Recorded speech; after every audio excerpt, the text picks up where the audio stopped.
विंध्य कल्पना में आपका स्वागत है। मित्रों, गीता जैसा कोई ग्रंथ नहीं है। जो इसे मन से अध्ययन कर जीवन में उतार लेगा वह इस भवसागर से मुक्त हो जाएगा। इस ग्रंथ को हल्के में ना लें। आइए चलते हैं अध्याय 2 के श्लोक 6 पर। ना चैतद्विदम्मः कतरन्नो गरीयो यद्वाजयेम यदि वा नो जयेयुः यानेव हत्वा न जिजीविषम् स्तेव स्थिता प्रमुखे धर्तराष्ट्राः। कुछ संस्कृत शब्दों के अर्थ। एतत् यानी यह, विदमः यानी हम जानते हैं, जयेयुः यानी वे जीते, जिजीविषाम यानी हम जीना चाहेंगे, अवस्थिता यानी खड़े हैं, प्रमुखे यानी सामने। अर्थात अर्जुन श्री कृष्ण से कहते हैं, हम यह भी नहीं जानते कि हमारे लिए क्या श्रेष्ठ है, कौरवों को जीतना या उनके द्वारा जीते जाना। यदि हम धृतराष्ट्र के पुत्रों का वध कर देते हैं तो हमें जीवित रहने की आवश्यकता नहीं है। फिर भी वे युद्ध भूमि में हमारे समक्ष खड़े हैं।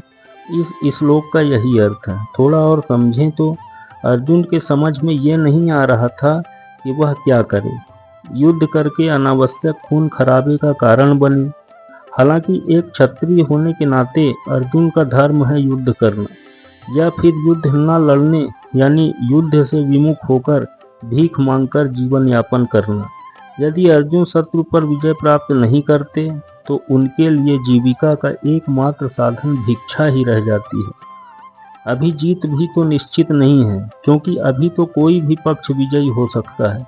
यदि अर्जुन जीत भी जाएं तो भी धृतराष्ट्र पुत्र यानी भाई बंधु ही मरते हैं, तो भी उनके बिना अर्जुन का रह पाना कठिन हो जाएगा।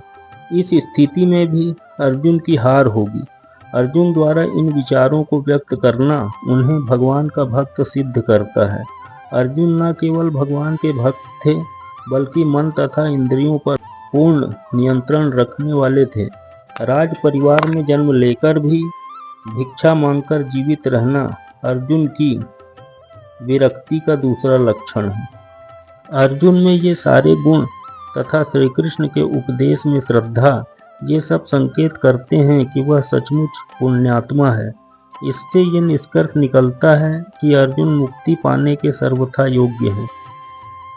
जब तक इंद्रियां संयमित नहीं होंगी, ज्ञान प्राप्त नहीं होगा, और ज्ञान के बिना भक्ति प्राप्त नहीं होती, और बिना ज्ञान व भक्ति के मुक्ति संभव नहीं है। अतः अर्जुन इन सब भौतिक एवं दैवी गुणों में निपुण थे।